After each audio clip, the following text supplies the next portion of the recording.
Jamaica's track and field legacy is unmatched. It is a story of triumph, resilience, and extraordinary talent. But do you know the stories behind the athletes who brought us glory? Hi, I'm HP, founder of HP Chat Track. My mission is simple: to celebrate the rich legacy of Jamaica track and field and shine a light on the incredible people who make it happen. Winning that race was a dream come true, but the journey wasn't easy. It's not just about medals, it's about inspiring the next generation. Jamaica track and field isn't just a sport, it's our pride, our culture, our heart. Every week I sit down with athletes, coaches and fans to bring you stories of dedication, passion and legacy. Plus, we've got exciting news and exclusive insights into the world of track and field. Make your Thursday night be at HP's place. Come hang out with us at HP Chat Track Studio, where track and field is our business. Jamaica, one people, one legacy.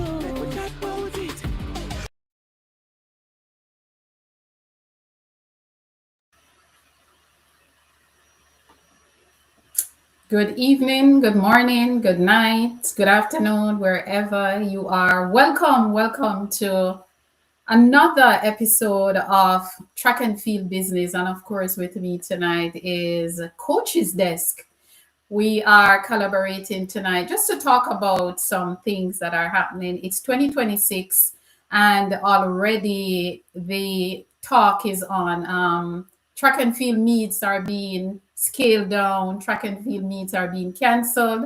How will this affect our legacy? But before we get into it, I just want to say welcome to each and everyone, wherever in the world you are, whether you're in Europe, you're in Africa, you're in Asia, you're in North America, South America, wherever you are in the world, Antarctica, Oceanic, welcome to another night. Country living, good night to each and everyone. Josiah, wherever you are, welcome to each and everyone. Coach Minzy, good night. Happy New Year, sir. How are you? Happy New Year to you too. I'm doing well. Big up to the viewers and subscribers who take the time out to join us in this episode. I'm looking forward to the discussion, and also looking forward to hear what the folks are saying in the chat room. Indeed. And this conversation has been going on for maybe 2 weeks now, since the announcement of the cancellation of I think it started with the Milo Western Relay, right? And then it's a trend. It just kept going, and I decided that, look, we need to talk about this because we are fans, we're sports fans. We are very much invested in this. So we just want to share our 2 cents. But let me ask you, Coach, what is really going on? Racers Grand Prix is canceled, Milo Western Relay, Grace Jackson meet, the Gibson McCook Relay scaled down. Your thoughts, how do you think this will change the meets in 2026, the development and the development of our young athletes? I don't think the cancellation of the meets will, probably derail our development. I think more so what the hurricane did, and in the western side of the island, people are scampering to get the kids out to practice, to get them training and all of that. I think that is more devastating than the cancellation of the meet, in my estimation. There are several reasons why the meets have been cancelled, whether it is stadium development or track development, let me use that term. Also, too, you have to look at the finances because of what the hurricane did to Jamaica. Then that would have caused, some sponsors possibly to back out of the whole sponsoring track meet and stuff like that. So there are a plethora of things that really cause these meets to be cancelled. It's devastating from our standpoint, knowing that Jamaicans, or the few Jamaicans that love track and field, this is hard hit on them. And for the kids in Western, it's really tough on them right now. People have to be walking very far to go to practice. You have some schools are on shift. So if you're not at school today, then how are you going to practice? So there are so many things happening. This hurricane that passed is a big deal breaker to several things, and I don't think it is only track and field. I think it is the way of life for some folks, and it's really devastating. But I definitely believe that because this is an off year, it will not be that impactful on many areas. It's just the western section. Um, there are replacement meets for the Grace Jackson. I think one of the reasons why, especially the Milo, is because of the unavailability of GC Foster, because it will be undergoing some sort of renovation or redevelopment. And you can understand that that track has been laid for several years. And if we want good performances, we have to have these upgrades. So I welcome that. If we have to, cancel a track meet for that to happen, then by all means, let it happen. But let me ask you something, Coach. When we look at a lot of the track meets over the years, let's say over the last 10 years or so, is it really the hurricane? Because I know that some of them, it is funding. Funding is a big part of some of them.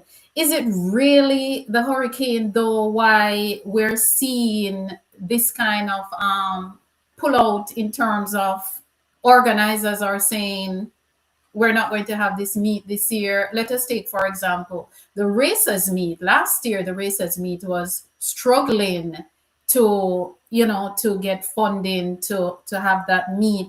Is this really about financials, or it is more about administrative strategies? Money makes the world go round, right? So I Right. more so would lean to the financial section of it, because if you don't have money, you can't put on a meet. If you don't get the sponsors on board, you can't put on a meet. There are several things that happen when the sponsors are on board, though, which I don't want to delve in, because I don't want to put myself in any problems. Because when you look at, say, for example, what the government would have contributed to the Racers Grand Prix, that's a tremendous amount. It might not be as significant as we might think. However, it really stops a gap.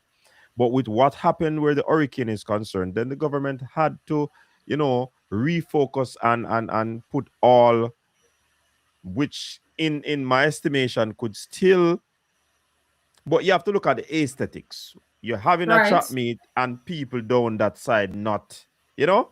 So I think it makes sense, quote unquote, but it still not makes sense, quote unquote, if you understand what I'm saying. Because, I mean, you want to use the sports as a vehicle to get back people's mental space, but at the same time, you can't be having a trap meet, pumping so much money into it, and then folks down the Western, they're not with certain necessities. You get what I'm saying? So I do believe that it has a way in that it can go both sides. But yes, I do believe it's the finances. I think management of these meets definitely will come after. It's not so much the management. Bad management could cause sponsors to pull out, of course, but without the monies, then I mean, there's no meat. There's, if the sponsors don't want to have any money to put towards something like this, then you can't have no meat. It's as simple as that. Coach, one of the things that I've observed over the years and I hope people listen and understand where I'm coming from, but I have been watching track and field for many, many years. I've been attending track and field meets. And one of the things I realize is that we do not market our events.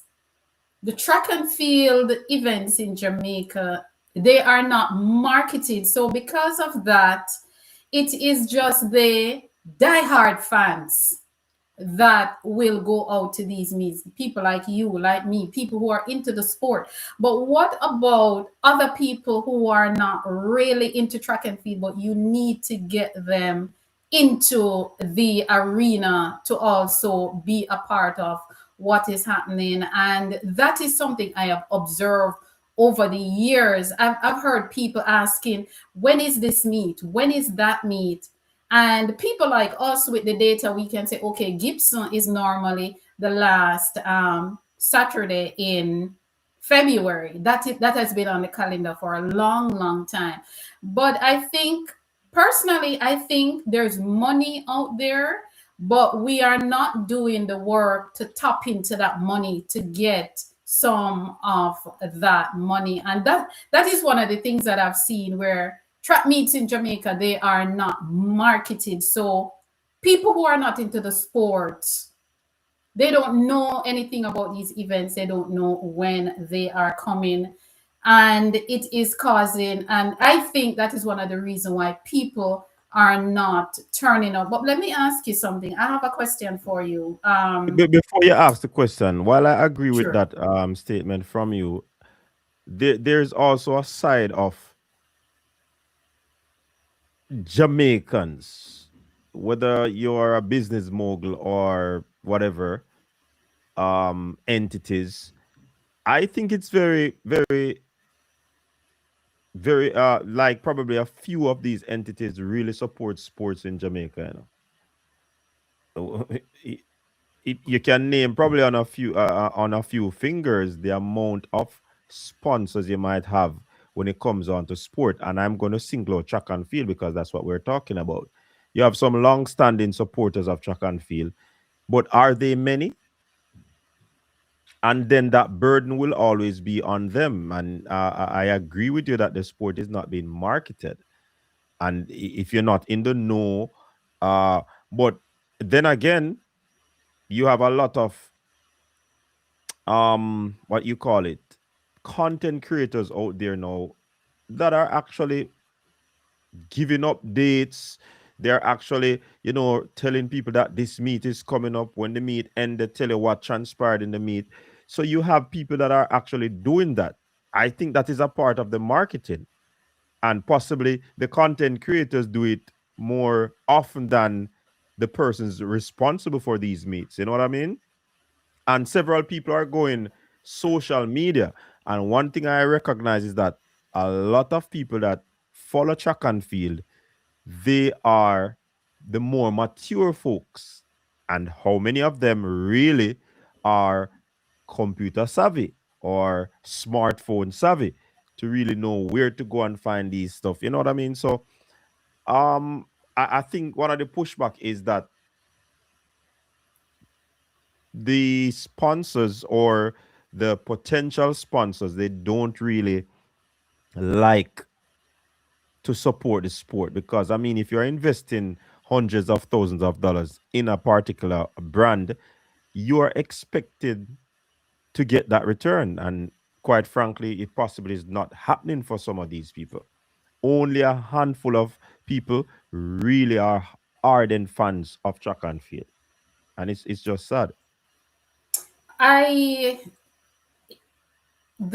if you have two products, I guarantee you that the one that you market the most, the one that you tell people about the most, is the one that will sell the most.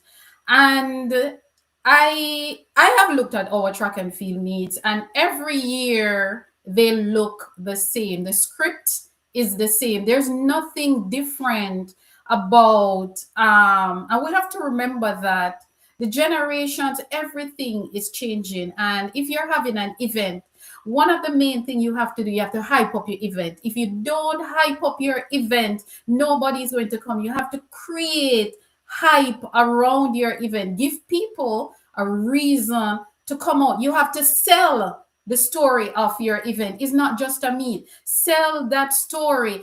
I mean, you can even have simple tagline as "Come and see future Olympians before the world see them. Simple taglines to sell your brand. Create clashes.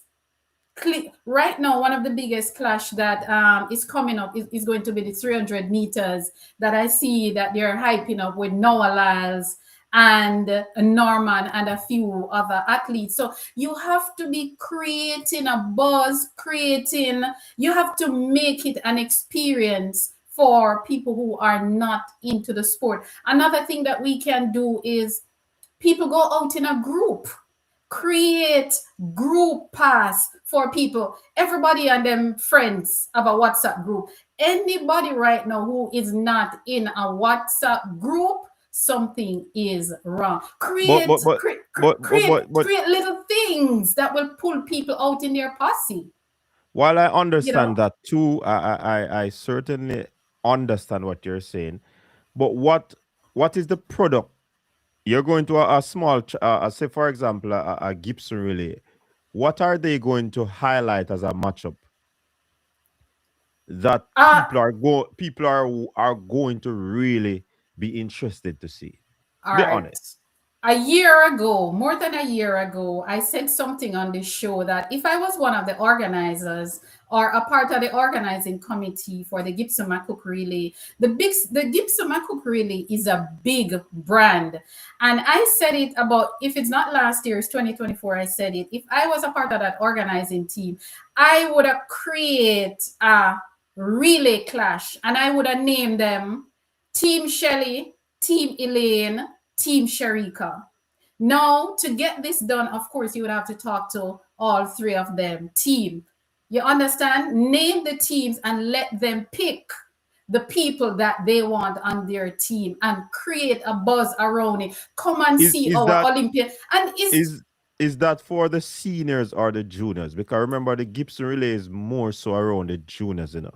Yeah, but we have the seniors there. So you need to find something. You need to find a pull. A pull is what you want. So you use, and that's just an example. We could even say, come and see Calabar's best against Kingston College best, JC. Mm-hmm. Create something, say something, put something in the minds of people for them to say, hey, look, some clashes are gonna go on at Gibson this year. No, I want to be there. But if every year you're just quiet Yeah. about your event and if people turn up, they turn up, I mean, that cannot work anymore. There are so many things happening in the world that people can be doing. The smartphones, people can be at home watching Netflix, watching whatever. So you have to find a poll for your event so that you can get people to come out of their house and come and watch. And when I talk about Team Shelly, Team Elaine, Team Sharika, that was just one example that I think could pull people to the Gibson McCook Relay. I mean, even set up a team from the Bahamas, Shawnee Miller team versus Jamaica's best in the 4x4. We have to do something. It cannot be the same thing every year. People are going to get bored and say, well, it's the same thing. I'm not going to go, because that's what people are saying now. People are calling me up and saying, boy, track and field are dead in a Jamaica. There's no energy into it anymore. And that was why I called you up and said, look, let us have this talk tonight, because we are also track and field fans. Yeah, Your thoughts? you're right. You have to add a little flavor to it. There's a saying that says you can't do the thing the same way and expect a different result. Exactly. So quite frankly, I totally agree with you. I see somebody in the chat talking about Gibson. I've always had the 60 meters, and it's always interesting, to be honest. But that alone, and you're doing it every year that way, and like you said, in the promotion, talk up so much up, and it probably it's a thing with track and field, you know. Probably it's a thing with track and field. It's more of a quiet sport. It's more of you're being reserved or introverted. I mean, you know, here the athletes talking, yo, HP, watch me when I book up on your track. A spikes teeth you go see. We're Yeah. not getting Mm-hmm. those type of conversation. We're not Mm-hmm. getting any interest, no Yeah. flavor.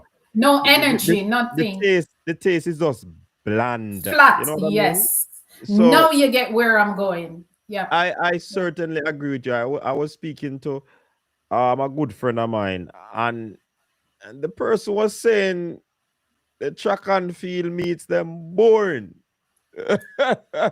Nothing Mm-hmm. different, nothing you'd say that will spark the interest. I mean, for the die-hearted track and field fans, they're going to be there anyways. But Yeah. Uh-huh. if you're thinking about encouraging new supporters of the sport, then you have to look into those innovations. It can't be a one way. Mm-hmm. We need Mm-hmm. two roads now have four lanes. You can't have a one-way street when Yeah. the thing evolve. You get what I'm saying? So, Yeah. yo, some things need to be done. One thing I know, I believe that, and this is no knock at anyone. I'm just saying, I believe a lot of old minds are in the sport. They are the ones in control, and they don't like changes. They are not going to go out on the limb to say this, to try this, to do this. It's just one way for them, you know? So, Yeah. I mean, I have to clap the persons who actually came up with the idea to change or alter Gibson Relay, because trust me, one meet cancel long. No, sir. I'm glad to them change it. I'm glad that you touch on that. I'm going to tell it straight up. I'm not happy because I'm looking at it not just from the fans' enjoyment, which for me, Gibson Relay has always been a full day carnival where I go with my friends, I hang out, I meet new people, I chat with people, we drink, we have a drink, we hang out, we eat food, and all that kind of thing all day. So that I used to look forward to. But the other thing that we have to take into consideration, when you look at the list, let us look at the invitee list. When you look at the invitee list, coach, is the same schools you're seeing for class 1 4x1, class 2 4x4, class 3 4x, and so what about the newly developed? Every year we have emerging teams, we have emerging athletes. How are they going to get an opportunity to come and showcase what they have? The class 1 boys 100 4x1 is Calabar, Clarendon College, Edwin Allen, Excelsior, Kingston College, Jamaica College, Stets, and St. George's. Class 2 boys, Calabar again, Edwin Allen, Excelsior, JC, KC. So you find that it is the same schools that is going to get the opportunity. What are we doing? But it's not really only about opportunity, you know. It's about you earning your way. I do agree that how they go about selecting the team or teams for the competition, there might be a flaw there, because you select the teams that competed last year and made it to the finals. That's how they pretty much do it. Right. I And mean, I Track Hero is asking the question. This will be biased now because which top eight teams? The top eight from last year. the top eight from last year, they have selected. But I was having a conversation with a good friend of mine too, and the mindset that that individual had was that you could probably select five teams from last year, but leave a three space open for an emerging team, like I said before. You know, a team that you would probably see that is doing well, and you want to bring them a part of the thing. Or you could have the 4x1s invite 16 teams, and then you have heats and final for the 4x1, rather than just select those teams, because there's no equity, so to speak. I can understand where they're coming from, but there's no equity when you just select everybody from last year. So It's there are a lot of things. I let me like the tell you. format though. I like the format. Why? 4 p.m. to 8:30 p.m. The thing was too drawn out. Madness. Um, let You know, me let COVID, me. hold on, HP. You know, COVID showed us that the track meet them never have to draw out, so Yeah, COVID but showed us that, what we and they have to were still properly run, but people were exciting meets still as well. no, but coach, listen this now. People were still left out. Athletes train all year for this, and a lot of them will be left out. Yesterday, just yesterday, a coach called me. A coach called me almost in tears, saying, "Boy, HP, me no know you're gone, me no know you're gone, cause the sport look like it a dead. Because right now I am annoyed because." I mean, how what are we going to do to ensure that the smaller schools or the smaller teams are a part of the party? We are leaving them out. Athletes rely on a lot of these local competitions for exposure. A lot of them now get to go to champs, A lot of them will Yeah, not get to and go to and I champs. and I agree with that. But when you talk about exposure, Gibson Relay, yes, does that because um what we used to do is to use Gibson Relay as an avenue or a springboard to really see how we are going to set up our team for champs. So some people use it for that reason. And then you talk about the small teams. This year might be a little bit different because, of course, again, several of these small teams are not in a state where they probably can find a 4x1 or a 4x4. We should have given them the opportunity, because I'm sure in their No, community. HP is not only just opportunity. You know, remember this? Give Several of them these this, schools give them not the practicing, choice. but they're not training. We don't know that. We don't. Which school not I, I, training? I Tell me which know school not training. I know several of these Which big school? they yeah, ask me, I may answer you. Several of these big schools they are training. However, not all their cohort of athletes are there. And I agree to that. I understand that. But what I am saying, give everybody a level playing field to let them decide, okay, I will not be there this year, or I cannot be there. But there are teams who would have loved to be there, but because of the selection process, they are out. I agree with the format. Totally agree with the format. The thing, something when me work at it, man, I me tell us the long everlasting day. Listen, when I just have a problem with how them select the teams for it. But this is good for track and field. You know, see two teams in a one heat, and you see the lane them spread out. That was a joke thing, man. Joke. I like the format. I like it. A matter of fact, I was talking to a coach as well, and he indicated that initially that was how Gibson Relay was.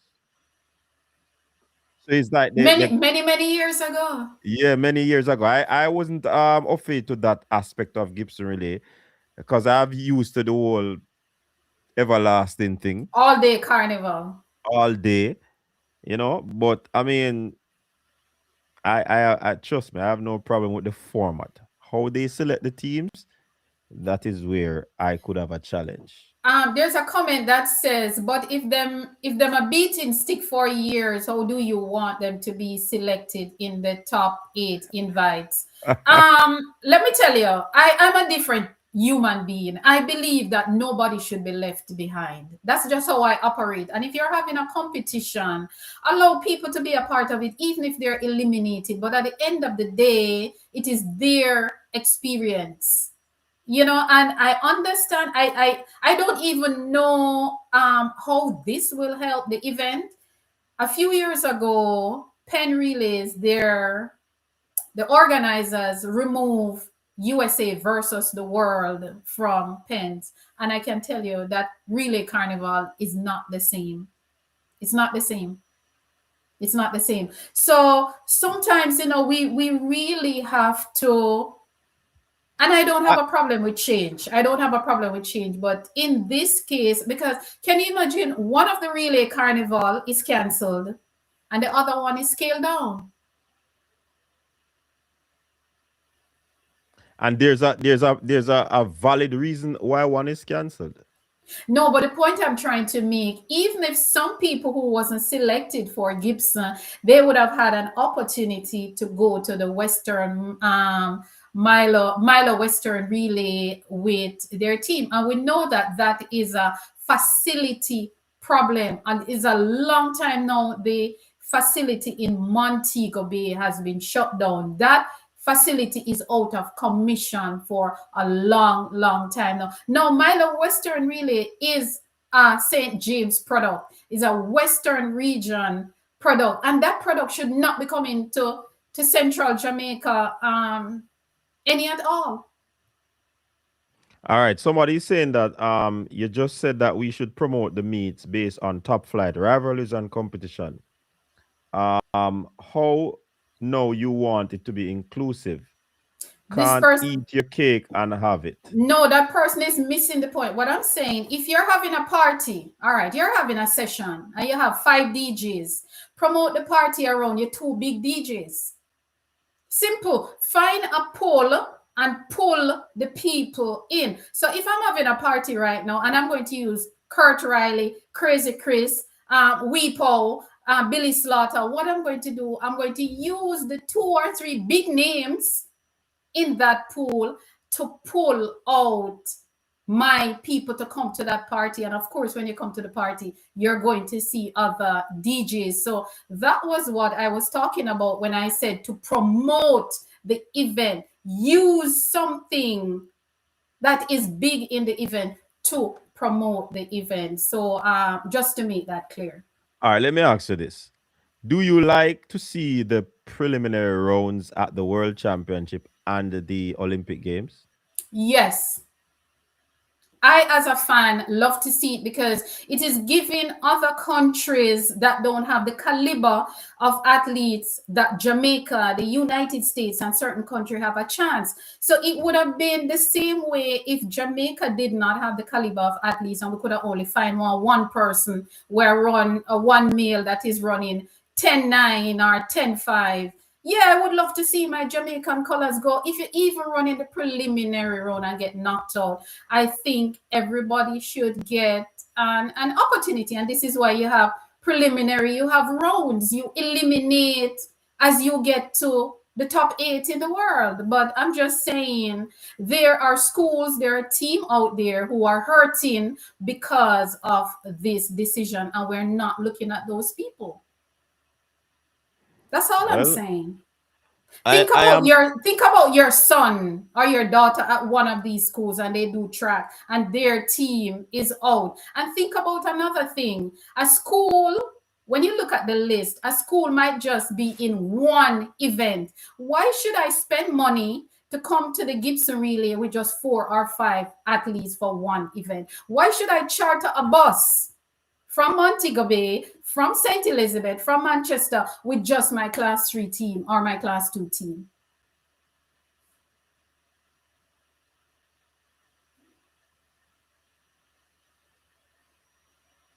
Any? You're asking. Yes, I'm asking that question. Yes. All right. Let me put back this to you. Why do I charter a bus all the way from Petersfield to come to Kingston just to do the preliminary round? No, but remember, you might be doing. But you might have 4 teams. You might have a class 1 team, a class 2 team. Hold on. It's not me. Remember, it's my question. One team. One team? Why would you pay one? No, but what I'm saying, how many schools? If you look at most of the schools that come to Gibson, them have more than one team. Stop it, coach. Stop it. More than and name more than one teams. They have more than one teams. They have more than one team. All of them have more than one team. They have girls team. If a co-ed school, they have girl teams and boys team. If it's an all-boys school, they more likely have from class 3 to class 4. I think class 4 boys run. And but the point I'm trying to make is that you are having, let's say it's an all boys school, and you're Mm-hmm. having, is how many relays? 7 relays for the boys. You have 4 sprint relays class. You have the medley 5. You have the 4x4 6. You have the 4x8 7. 7 relays for the boys. And you're going to tell me that one team, only my class 4 team or my class 3 team, I must charter a vehicle and carry only that one team and leave my entire team at home. Why I not? think I think we have to find a better way to ensure that everybody is included. I don't know how it will look, and I really and truly, I don't know. I just think that we are pushing out emerging talent. If you remember, every year different teams come up, whether a 4x1 team, a 4x4. I, I don't know. It just Track Hero is saying, I think Herbert will go and Mount Alverna based on last year's result. They have a large team. All right, Track Hero. Let us look at the 4x1s.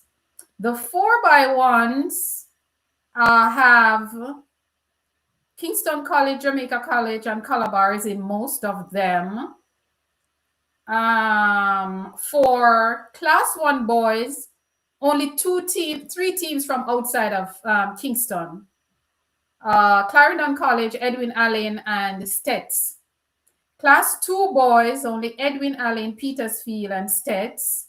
Class 3 boys, Stets, Manchester, and that's it. Class 4 boys, Bustamante, Herbert, Morrison, and the Manchester High. No, look at that.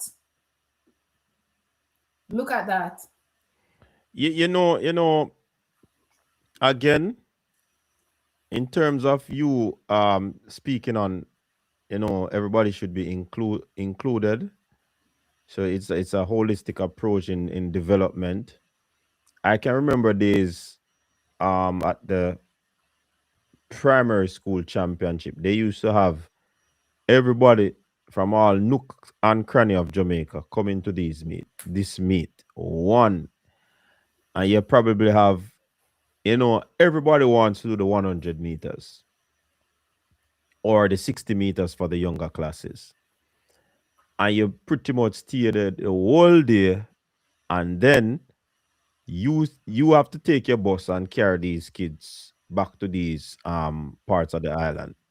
And everybody was talking about inclusion, inclusion, inclusion, which I can understand because at that level it's about development. At Champs is about development too, but several coaches don't see it that way. They'll tell you that they are paid to win Champs or championship, right? No, it was just so overbearing to have these kids in the sun waiting to run for hours, right? And you know what they implemented? They implemented a situation where they have county meets, or you have central, western, and eastern championship. So you would eliminate all of the athletes coming together at one meet. So in order to have inclusion, I believe if the because I do like the format, but can we have lead up meets to this championship where you have probably other relays running, and then the best probably 16 times go into the the final day of Gibson, which is the Gibson McCook relay, that big That's day. a good idea. And then you have all of them competing. So you have the top 16 because you want some sort of competition before you reach the final. So you have a top 16 going up against each other, and then the best 8 goes to the final. So when you talk about inclusion, there has to also be innovation. You can't just always carry everybody at the one well to drink water. Some people still not get no water.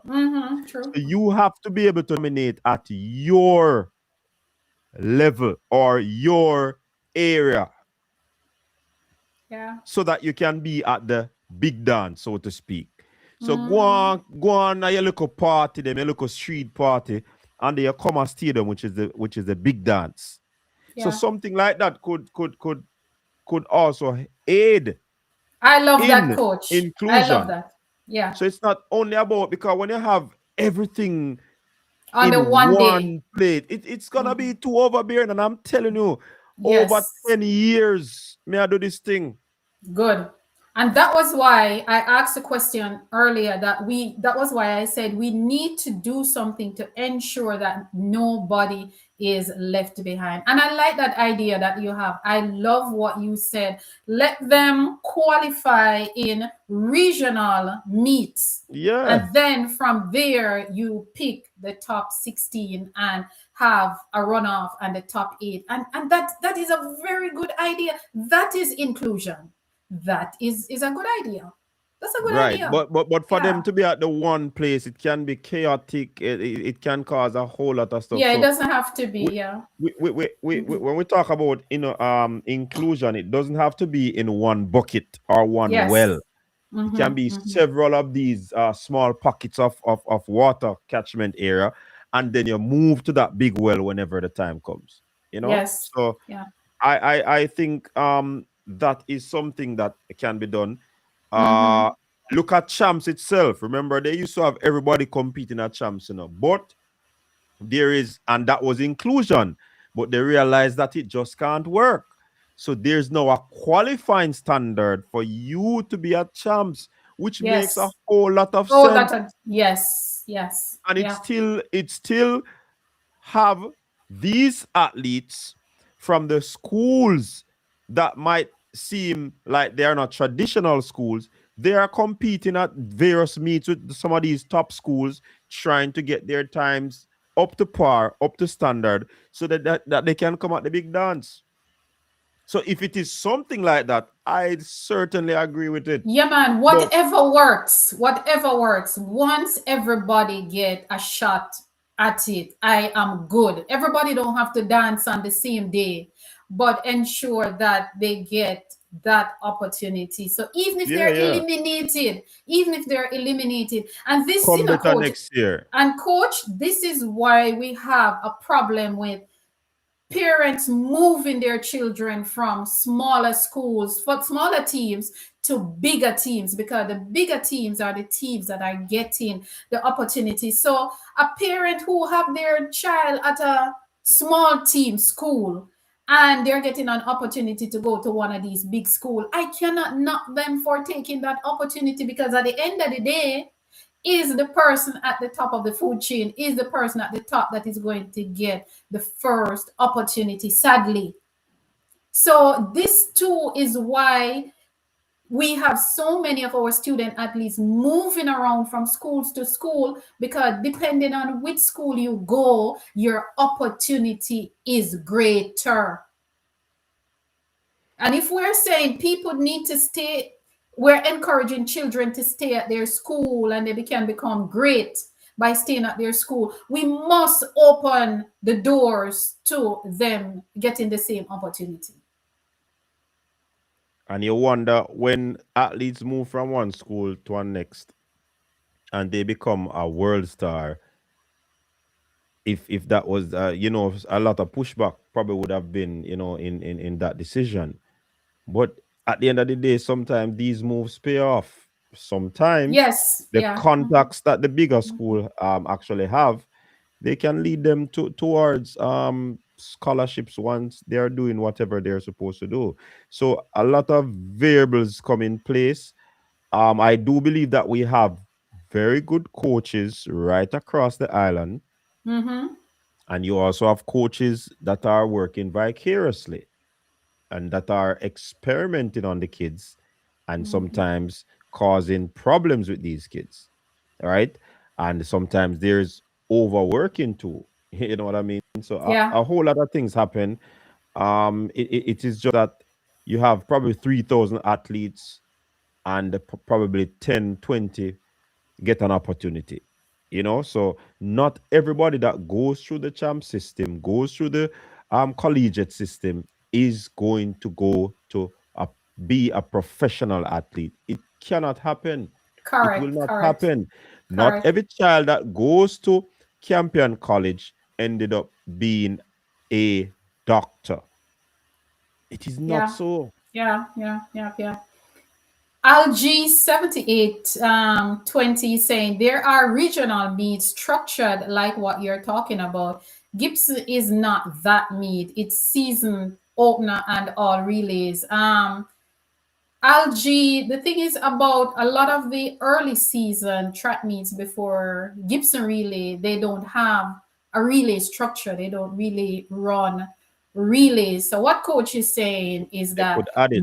they could add it so that now teams can qualify for Gibson, because you have quite a few meets before Gibson. You have the Jamaica College meet, you have the Calabar meet, you have Douglas Forest, you have the Grace Jackson meet, there's Excelsior meet also. So there are so many other meets. So maybe the Fuller stakeholders, Anderson. Fuller Anderson meet. So maybe what they need to start doing now, the stakeholders need to come together.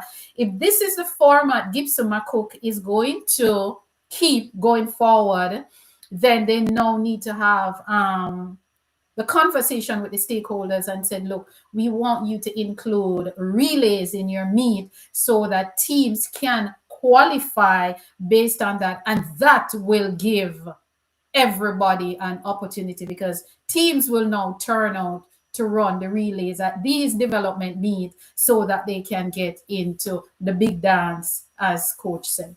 Or you could have it in such a way where the top three is guaranteed a spot in next year's format, Mhm. and then the next five they will have to qualify from Qualify. time. Yeah. But then there could be another problem because Gibson is so close, and January is when people really get into the groove of trap meet. Will they be able to put it together like that to actually have these competition, put teams together?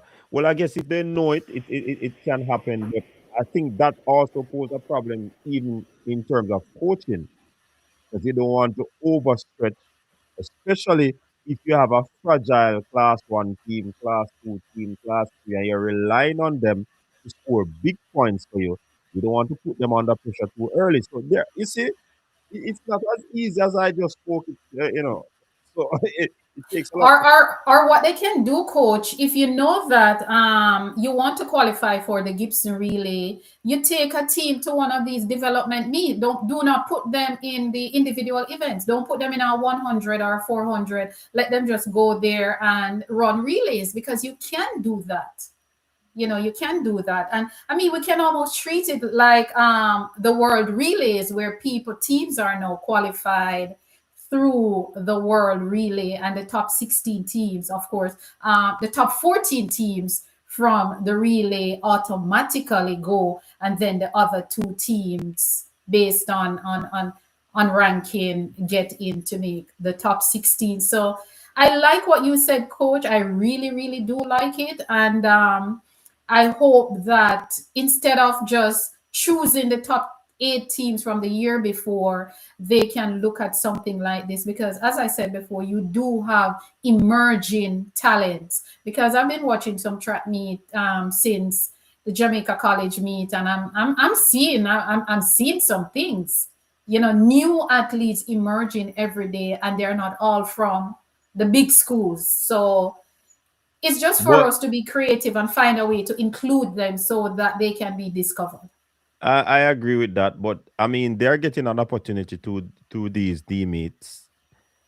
Is a really what they are going to do in terms of making that impact. Does their school have four other quality athletes that will go on a relay team? Because you might have a school with 4 or 5, 6 good athletes, but they are in different classes. So that True, is true. also something to take into consideration. So if we're talking about inclusion and development, we probably shooting ourselves again because they are getting the opportunity in their individual event that they think it is, well, I believe it's first and foremost, and then the relay would be secondary. So if we're talking about inclusion, they're already having that format.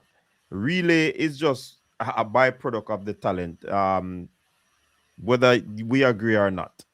Because if you I, don't have the athlete doing well in an individual event, then how are you going to have a relay team with No, that but athlete? you can. But you can in a coach. You remember the year at Gibson? Was it Gibson or Champs when Alphonsus Davis turn up and win? I think it was the medley. I think it was a two medley. Alphonsus Davis turn Mm-hmm. up at either Gibson or Champs and win. So this too can encourage schools, if you don't have the individual talent, encourage schools to build relay teams, just like what is happening in the senior rank now. Look at how many countries around the world at the senior level, they might not have the individual talent, but they surely are putting relay teams together. Look at Spain. Look at Spain. Look at the Netherlands. Look at Ireland. You know, those countries are building. When you look, everybody saying, okay, we can't win the individual, we're coming for the relay. Yeah, So but on the yeah, flip side, but first and foremost, they try for the individual, sure, yeah. Mhm. right? So that has to be at the forefront, and I get the point that you're making. I do understand it, but I like to look at all the sides of the coin. And sometimes we look on one side and the other side, but we leave the edges. And that is where I come about in looking at the edges because that is a part of the coin too. You know what I mean? So Yeah, yeah, yeah. it's more than, I think it takes a whole lot of minds who really love the sport, and those minds are innovative. They are not antiquated in, oh, this is how it is done and this is how it has been happening and it has to be done this way. Several, because even what I'm saying, if somebody else look at it and have a meeting and they sit down and have a conversation, what I say probably also might not make no sense or no sense in the given situation. So it's not about one person coming with True, an idea. true. It's a consortium of people put their thoughts and minds together to ensure that they, you know, try as best as possible to help in the continued development of the sport. Which, But let me ask you something, some coach. As a coach, do you think if these cancellations continue and scale down of events, do you think this will widen the gaps between well-resourced programs and under-resourced programs? Meaning the big schools and the small teams that don't have the how lugs. You know. Will it widen the gap? Because there's already a gap, but will it now widen that gap? I, I I think that gap has been closed in my eyes. It is closing, but it's not yet level. Base, it's not yet level because of resources, financial resources from the quote unquote traditional schools that, the old boys, old girls association really put hands and heart together to get the program running. But in terms of gap, what gap are you talking about? Because if the meets are scaled down, if they're cancelled, it's just that it's gonna be burdensome on another meet All right. because these athletes will still want to go to meet. So how explain it to me, break it down a All little bit. right. So what I'm talking about is that let's say there. All right. As we know, there's already a gap between the schools with the resources and the Mm-hmm. schools that are under resource. So they don't have the money. They don't have the funding. They don't have the support and all of that. So hence the gap. So some school will in this lifetime might never win champs. So what I'm saying is that will this widen the gap? Meaning, will people from these smaller schools start looking to move into these bigger schools and now widen the gap because they see where there's going to be a situation where my school might not be invited to something or a meet. For example, Gibson. If Gibson is going to keep this format, tell me why should I stay? I'm not going to call any school name, but why should I stay at my small school that don't even have one team at Gibson this year? Why I shouldn't mean, I look to go into? Why shouldn't I say to my mother, Mom, I think I want to be transferred to St. Jago or to Wolmer's or to Hydel or to Edwin Allen or something? I get what you're saying, but to answer your question again, because there are rules and regulations in place, I don't think the gap is going to probably get any wider. The only thing, it might hurt some of these athletes because they might go and warm the bench. And when the coach look back, oh, quota. When the coach say warm up HP, oh, quota. When the coach say sub HP, oh, quota. You understand? So I think the quota is in place to keep things as civil and as balanced as possible. It's not going to be 100% balanced because some of these schools possibly recruit to even weaken other teams, right? So it is a situation where the quota will definitely handle that sort of a question, because even if you move, you have to be very meticulous in your movement, because you might go to a school and you might have challenges and they're going to use another athlete that meets the quota that guarantees some points at champs. Remember, it's a points game at champs, you know. So my question is, how do we keep these student athletes who are training day in, day out? How do we keep them interested in the sport and not walk away? How are we going to discover their talent now that it seems like we are scaling down? I still not understanding the question, because if we're scaling down, it's not like school X is able to take their athletes alone at that meet, and school B, which is a smaller school, can't take their athletes at that meet. As I said before, it's more so the the meat that is left up and running is gonna go under tremendous pressure, and that is how I look at it. A team might not decide to go to that meet because they might not have the events that I might be looking at, but because of the deficiency in a meet that was cancelled, the organizers of that meet might very well add an event, sorry, that was supposed to be at that meet that athletes are going to want to turn up for. So I don't see how the cancellation really impact. Once there are meets, it will still happen. Now, if you look at resources now for the teams traveling further, that might be an issue where they have to be very smart and meticulous in the meets that they choose to go to. And even with the plethora of meets, you have schools that still actually do that. They are very selective in the meets that they attend. So I still not understanding clearly the question, HP, because the No, resources, I it's just don't think. No, it's just a question, that is looking at big schools, small schools, or big team, small team, and every year we have talent, emerging and stuff, and the fact that we are this year. I don't know if, but by the way, do you think that this is just for 2026 season, or it might be an ongoing thing for a while?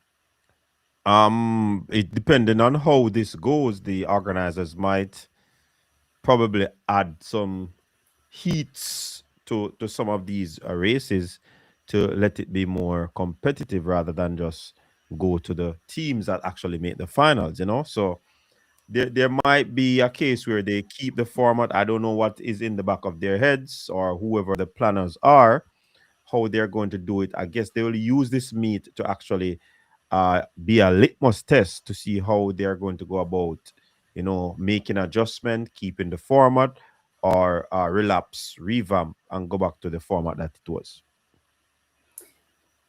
Um, And I as a don't think coach, HP. Hold the question, but remember sure, the question you're gonna ask. yeah. Don't think that with the cancellation of meets, it will actually eliminate the work that the coaches are doing in terms of developing athletes. I think there's still gonna be. You know why? There are or there is a reservoir of talent on the island. No doubt about that.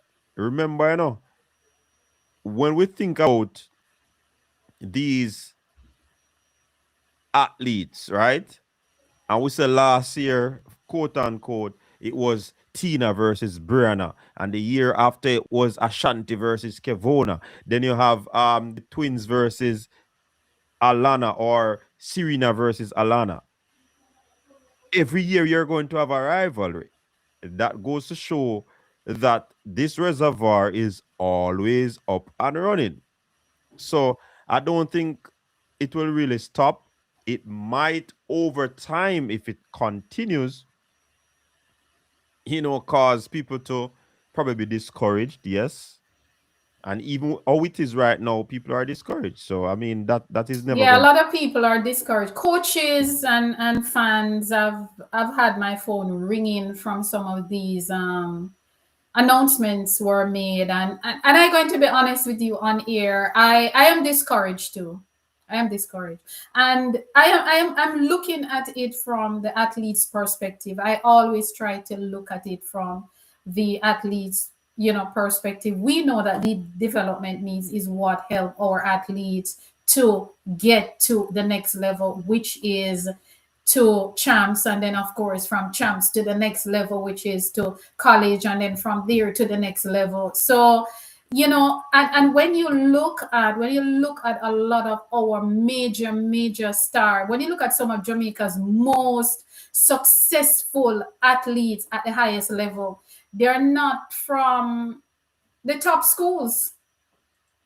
They are not from the top schools. When you look at a lot of them, they're from come out of some little schools, and doing well for Jamaica. So once the children get a fair opportunity or a fair chance, I don't have a problem with that. I just don't want us to be stifling emerging challenge talents. But let me ask you this. This was my question from before.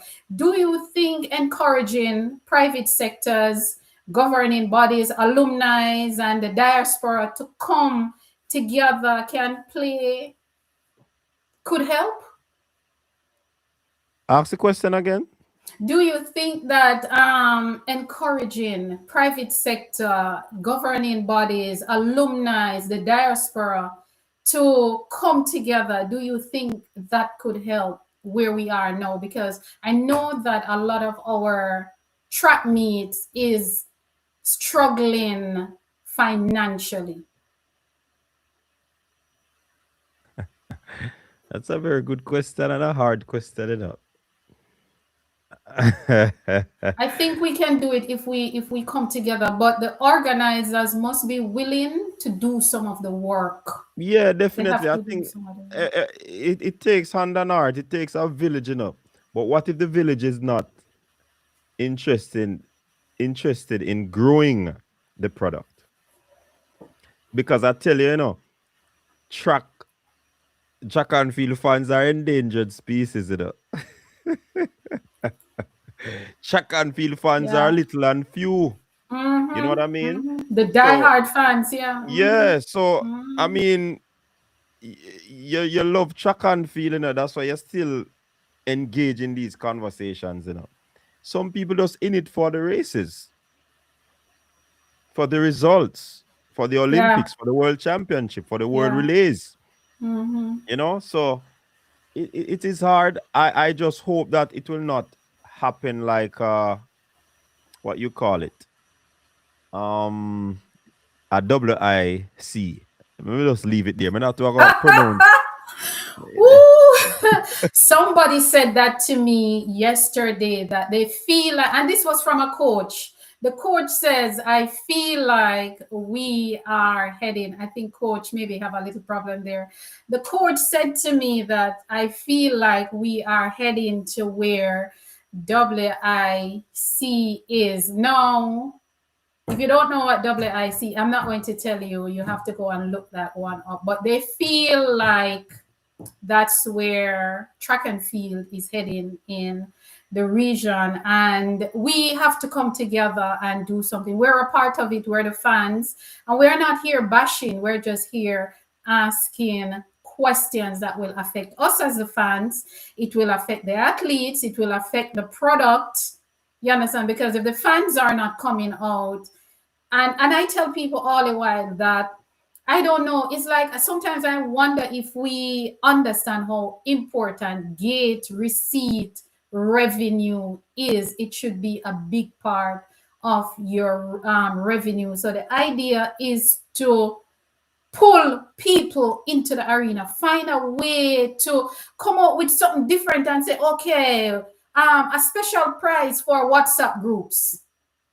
WhatsApp groups will get special prices for the Gibson relay for the bleachers. You want HP, your group? me I go put it to you. These are some brilliant ideas, but I'm putting it to you that Jamaican fans are wagonists. Jamaican fans only support when there is a Give big them a name reason. athlete. And Give them a reason. I understand what you're saying, Hype but them up. Hype them up. listen to me. Them now come. This We might don't know so that. this might sound like I am being pessimistic, but being in I the sport for so long, mm-mm. I am going to share something with you our before the 2008 Olympic Games, when we went to Beijing and practically put Beijing, the bird nest, under some serious fire.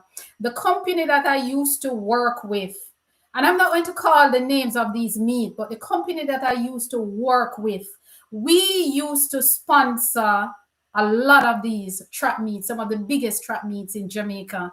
I used to be a part of it because I was the public relations person for the sports club and the events planning at my company. I got my company, the staff, to love track and field. So I used to reserve tickets for Gibson, for Champs, for Douglas Forest, for Invitational, everything. We used to sponsor all of these track meets. You see, after the rise of Bowl 2008, you see, by 2009, 2010, nobody wanted our money because our money was too little bit, because the big companies were now coming in and say, look, we want to sponsor and we're offering you this. So small companies like my company was pushed out. We could not even go there and give away a water bottle like what we used to do. Maybe when I say that, a lot of people will make the connection. But we were pushed out because our money never big enough. And guess what? Those big companies jump off the wagon. And I'm glad you said wagon is. Some of these big companies jump off the wagon is. And now some of these events are having problems getting sponsors. When you have loyal people in your corner, treat them with respect. Treat them like they are important. So you're right when you said we are waganists and they maybe not gonna come, but do something different. At least people will say, well, Right. you tried, but you can't be adding, you can't get up every day and add 4 plus 4 and expect to get 16. 4 plus 4 doesn't give you 16. 4 times 4 can give you 16, but we have to do something different. And we said this was going to be an hour.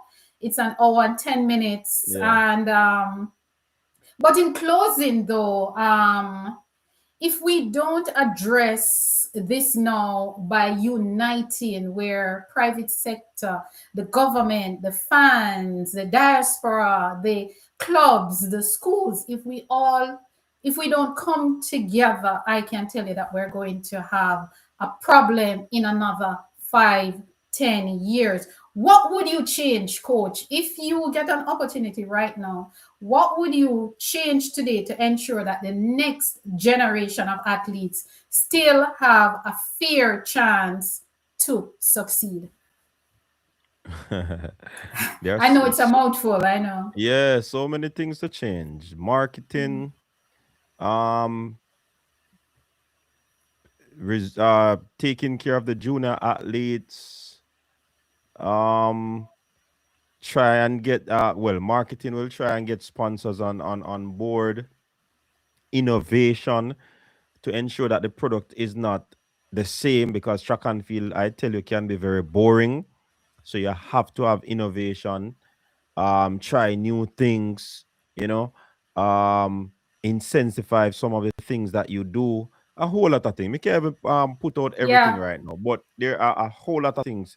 And normally you wouldn't go for a wholesale change, but gradually you incrementally try and eliminate some antiquated stuff.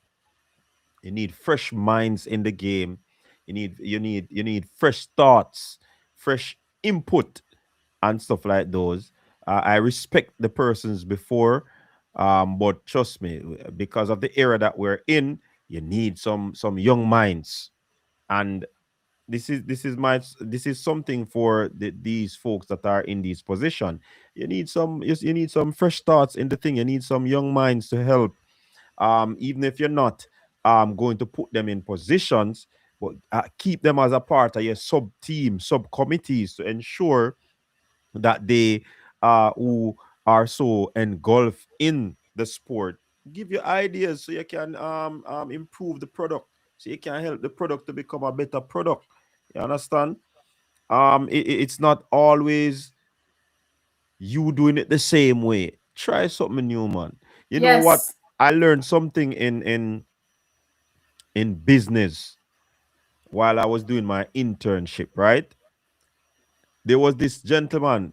I went to his place to, do my internship. And the man said he started out selling X, but he realized that there are sometimes in certain season, X sales go down. So what he did, he innovate and get some products that is all year round. You're gonna want that every single time of the year. Although he would make the product X his brand, so to speak. That is what people know him for or know the company for. But to keep the business afloat, when you have downtime, down period, you have the other products running.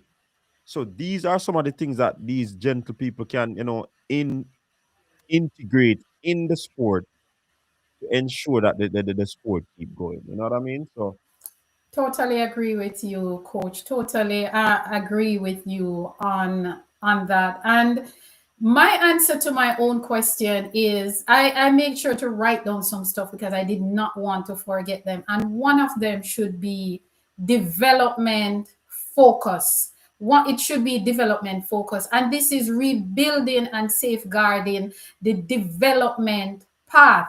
This means consistent competition, which we have proper progression for youth to elite and international support at every stage. We cannot develop champions without a system for them to grow, to fail, to learn, and to compete. And a lot of people might say, yeah, but Jamaica produce a lot of top athletes and we don't have a system. But if you look at our top athletes, they all came out of a system.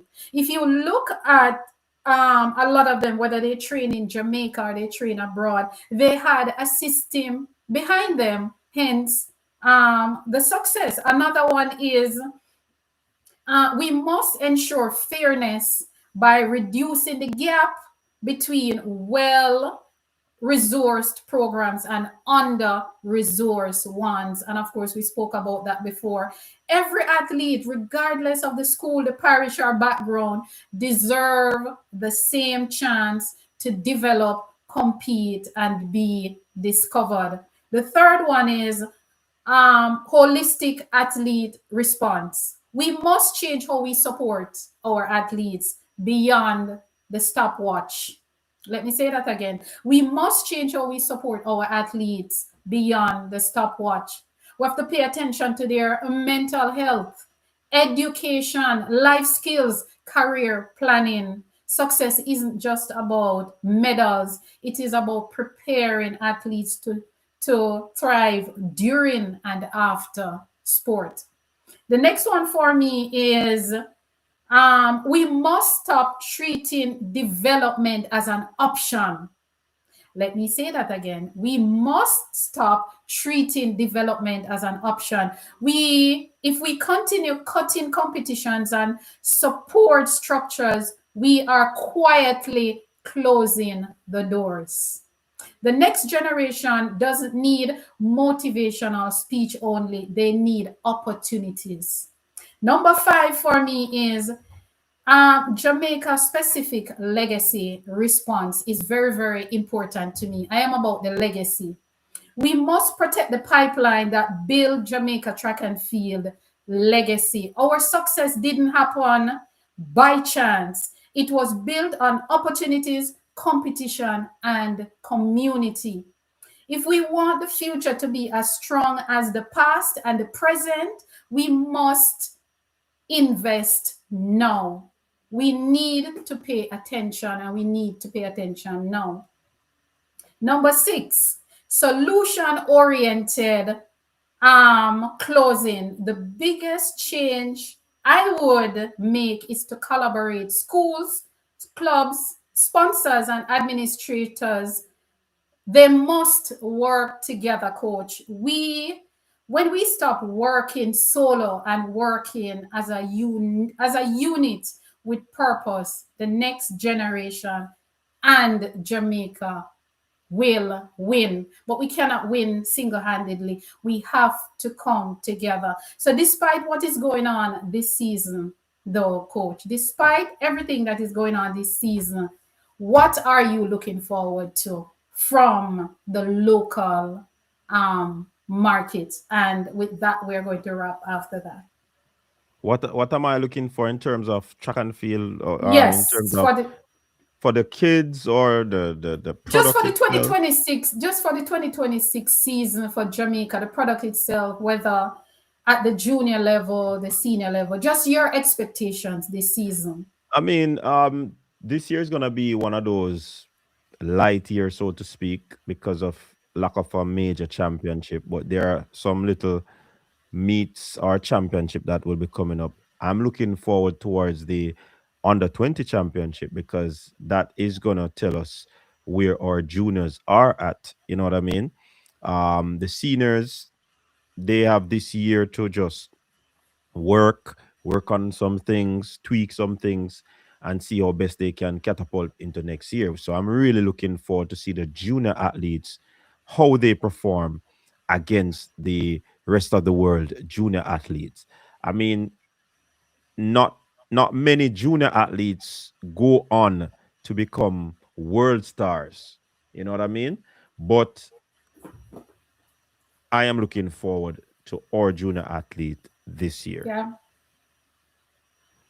Yep, I'm So looking that forward to that.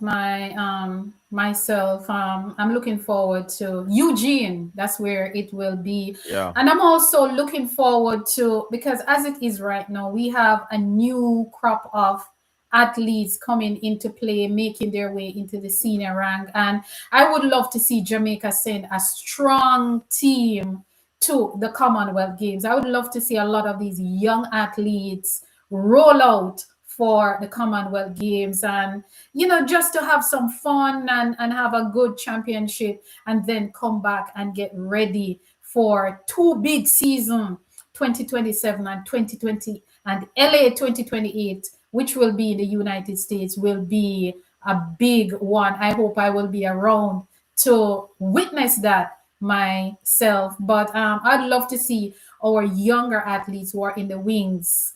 I would love to see all of them heading to the Commonwealth Games. Yeah, man, definitely. My subscribers, my viewers, I really appreciate you being here tonight, just to listen to us have this conversation. I think it's a good conversation. When me and HP link up, we normally have some good conversations. We might not agree because we are two individuals, we share different Right. views, but you know that we're gonna be respectful. So big up yourself, my people. Thanks again. Definitely. I'm not guaranteeing you that I'll be doing a lot of lives because life happens. So Yes, indeed. um I normally have my lives on a Tuesday, but a Tuesday is really a bad day for me.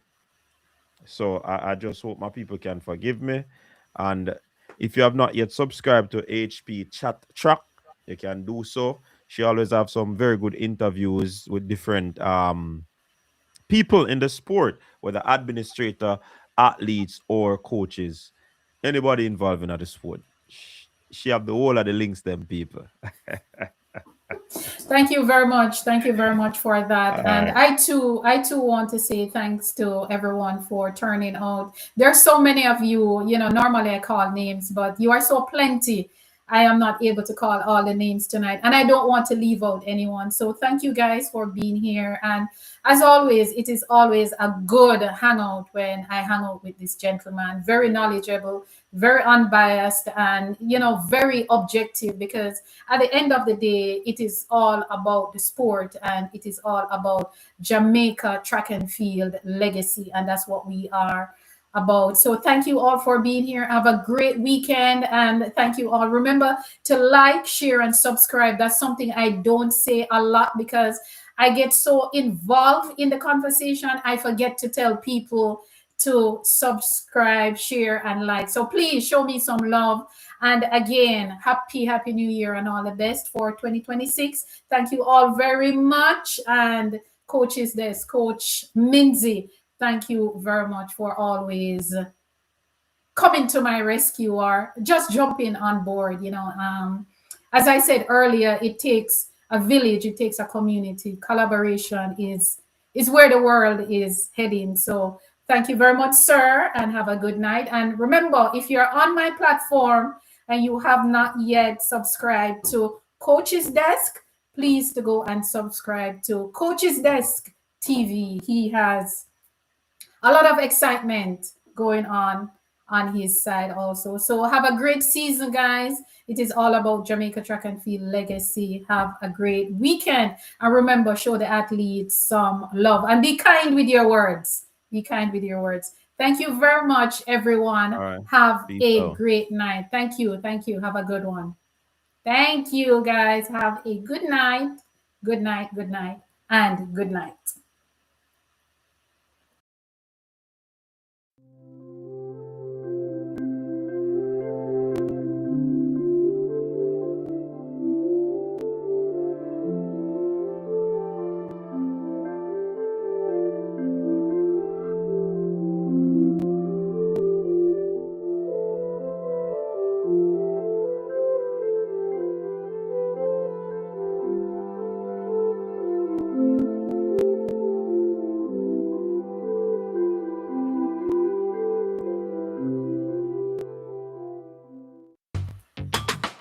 Jamaica's track and field legacy is unmatched. It is a story of triumph, resilience, and extraordinary talent.